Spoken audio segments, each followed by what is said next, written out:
our final weekend box before we have a bit of a break. So this week's recipe is a lovely clementine and almond loaf cake. So I'll just talk you through what we have for the ingredients this week, and I hope you enjoy the recipe. It's quite an easy one and quite a nice sort of delicious afternoon tea treat. So we have in this little pot here, we've got 50 grams of some ground almonds, and that gives it a really lovely flavour. We've got 100 grams of some plain flour, 75 grams of golden caster sugar, 1 level teaspoon of some baking powder, and then we have 100 grams of soft butter. It's really important that it's nice and soft. We've got 2 eggs, and then in this pot here is the pulp of some boiled up clementines, and then they'll whiz together to make this amazing, intensely sort of orangey flavoured pulp, which is going to make the cake really, really delicious. And then we're going to finish off the cake with a lovely sort of icing. So I have the juice of about 2 clementines in there, and then also some icing sugar. So before we get started, the most important thing when you're baking is to be organised, which is why I have everything laid out in front of me. So do make sure that you weigh and measure everything accurately if you're doing this recipe again. The other thing that's important is to preheat your oven, so we need it on at 180 degrees Celsius. And then for today's purposes, we're going to use these sort of disposable foil tins. If you have a loaf tin, that works also brilliantly. So we're going to make sure that we can grease and then dust that with a little bit of flour to stop it sticking. So to grease your tin, it's really easy. You just want to get a little knob of butter like that and then just rub it all over the sides, getting all of the nooks and crannies, and then that's going to help it sort of pop out quite nicely. And it's really important to do because there's nothing worse than making a delicious cake and then it not coming out at the end. If you have some baking paper or some parchment paper, you can line it with that, but if you don't, this is a really good way of helping it not to stick.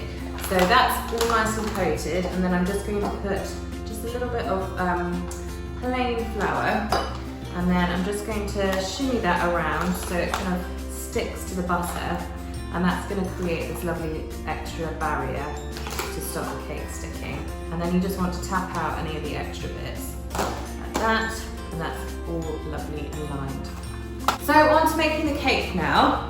In here is the 100 grams of very nicely soft butter, and it's really important that your butter is lovely and soft. It's going to make your life much easier, especially if you don't have an electric whisk or a food mixer.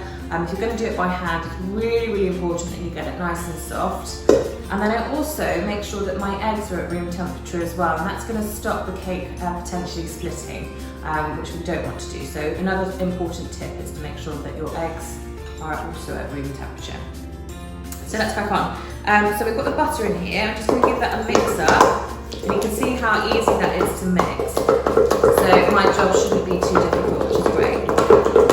So you want to mix that a little bit just for a head start, and then in there we're going to pop our sugar. So we've got 75 grams of sugar going in there, and then you're going to mix that until it's sort of quite pale and fluffy.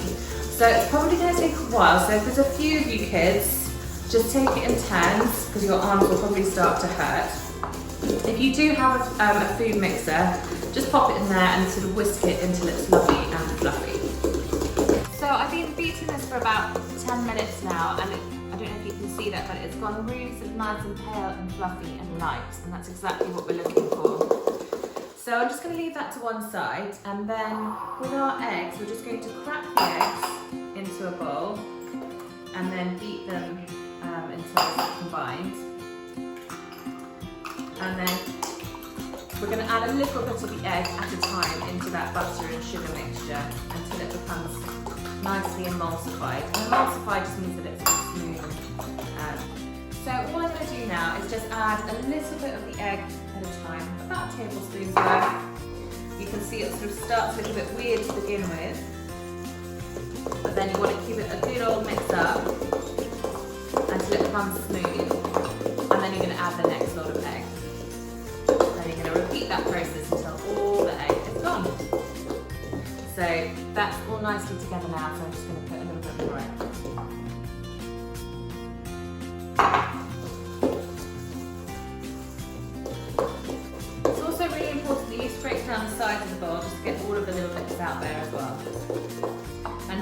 alarmed because can you see that? That looks really, really revolting, isn't it?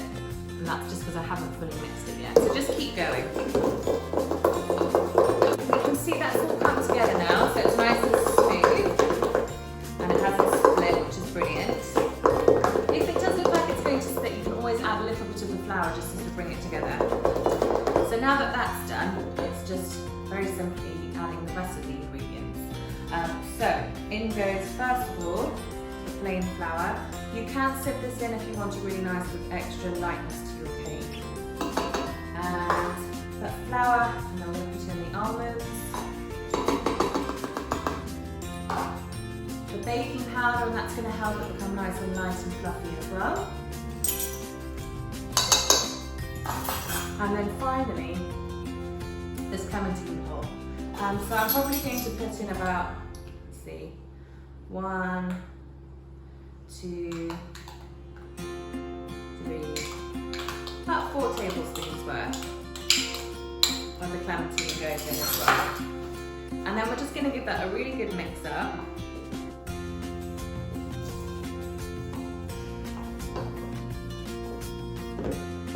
So I've mixed it all together now. It's about looking absolutely beautiful. You can see that orangey colour, just delightful, and also smells incredible, which is brilliant. So all I'm going to do is pour it into my pre-prepared cake tin, and I'm going to then pop it in my preheated oven, and it should take from about 20 to 30 minutes. We shall see. You can see all of the mixtures in the tin. I'm just going to roughly sort of smooth it out, and that's going to rise in that tin a little bit. So give it a nice flat top, and then we're going to bake that. And then whilst your cake is cooking, you can get your icing ready, or your sort of drizzle. So we've got the clementine juice here, and I'm just going to add in the icing sugar. Give it a nice mix together, and that will dissolve, and then you can pour that over the top, and that will soak into the cake and give it that really lovely sort of juiciness. Well, the smell coming from this is absolutely amazing. So this has had 30 minutes in the oven, and the way to know if a cake is ready is by taking a very sharp knife, or if you've got a toothpick, you just want to press that in the centre of the cake, and then if it comes out nice and clean with no batter on it, then it's done.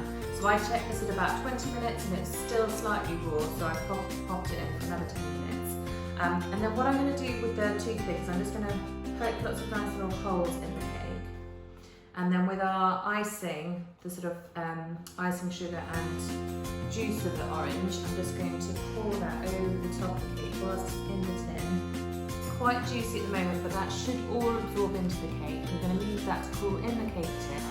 So the cake's absorbed all of that lovely juice, and then just to finish it off, if you want to, you don't have to, you can have it just as it is.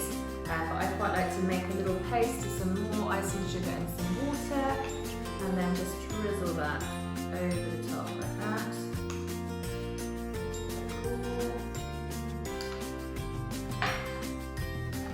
And then just finish it off with a little bit of grated orange or clementine zest. That's the finished cake. I hope you enjoy it. Send us in your photos. We've really loved seeing you do all of your brilliant cooking over the last